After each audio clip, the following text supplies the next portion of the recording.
विपत एतना कैसे सहाई हो, कैसे सहाई हो। कैसे बताई दुखावा कहवा मोजाई हो। पड़ल बा विपत एतना कैसे सहाई हो। आवेला सपनवा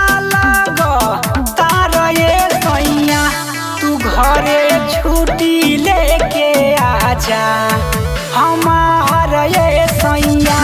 तू घरे छुट्टी लेके आजा हमार ये सैया। घरे छुट्टी लेके आजा आजा हमार ये सैया।